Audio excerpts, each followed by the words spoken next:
Hey everyone, welcome to Racers 360. I'm really excited about today's lesson. We're going to be breaking down one of the coolest corners in all of motorsports, the Corkscrew at Laguna Seca. It features an 8-story drop after the first apex that's completely blind for the driver. It can be one of the most difficult corners for a driver to find their rhythm on. So we're going to give you all of the important keys and factors for this corner to find your rhythm and be fast around it. So let's get right into it.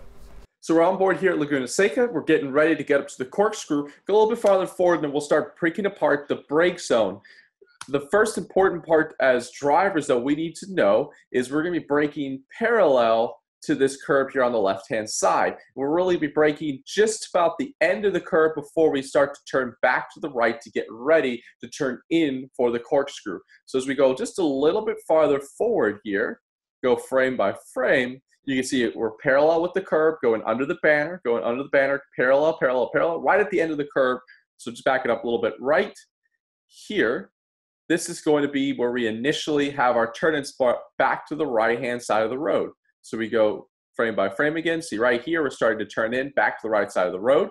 The next really important part of this is as we come over the crest of the hill, our goal is to keep it right and keep it parallel with this outside curb. And if you can even get your right side tire on this curb, that would be great. So we're really focused on sacrificing maybe just a little bit of speed, maybe not braking quite as deep as we can to be able to keep it to the right side of the road to open the radius up as we turn in for the Corkscrew, and that'll really help us flow more speed and get the throttle earlier. So you can see here we're parallel with that right side of the road here.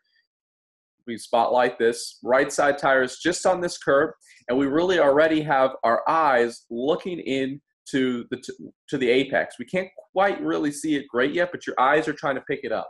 So what we're going to do now is parallel. We're getting ready to turn in. We're going to have a pretty late turn in, and we definitely need to get down to the apex curb by the tires at the apex. So see, we're still parallel. Let's go a little bit farther forward. Right there at the one board, we're starting to turn in. You're looking down to the apex, and what we want to do, we have a slightly later apex here. We want to apex where the curb is at its thickest point. We don't want to apex before these tires here, before the blue and white stripes. We want to apex where it's at its thickest point. So what we're going to do here is go a little bit farther forward, getting ready. So you can see here a pretty late apex. Now you can see we're going to be right here is where in between these two red lines where we want our left side tire on this curb, and you almost want it in the dirt. You want to use as much of this curb as possible so that you can open the radius and set up for the right-hander down the hill. Now it's the 8-story drop coming up here, so it's obviously completely blind for drivers. You don't know where you're going to end up. So what we want to do is see right here, use all of that curb, go a little bit farther forward. So we're going to hold it just a little bit left past this first apex here. So when we go over the hill, we're in the right spot. If you open your hands too early, you're going to end up to the inside of the apex curb at the bottom of the hill, which we often see, which is really rough. It can bottom your car. You obviously want to avoid that. So to help avoid that, keep turning left just a little bit past that curb.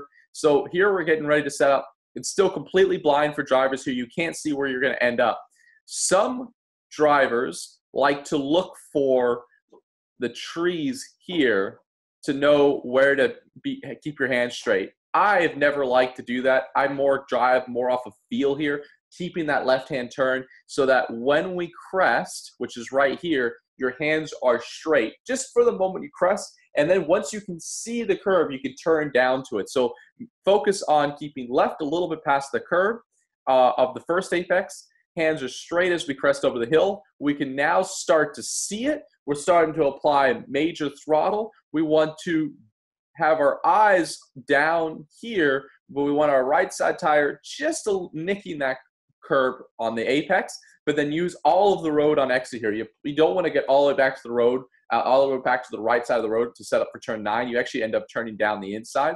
So apexing here, getting back to as much throttle as we can, using all the road on exit. And that's how we tackle the Corkscrew. So that was our Racers 360 coaching tips on how to tackle the Corkscrew at Laguna Seca. What an awesome corner, dropping 8 stories at over 100 miles an hour. There's nothing else like it. So if you have any other questions on how to master Corkscrew, leave a comment below. We'll make sure to answer that. And if you want us to break down your favorite corner, leave a comment on what your favorite corner is and what you want to see, and we'll make sure that we go into it in a future Racers 360 video. If you're looking for more coaching tips or want to be up to date with our latest videos, hit that subscribe button. We'd love to have you as part of our Racers 360 community. And until next time, we'll see you on track.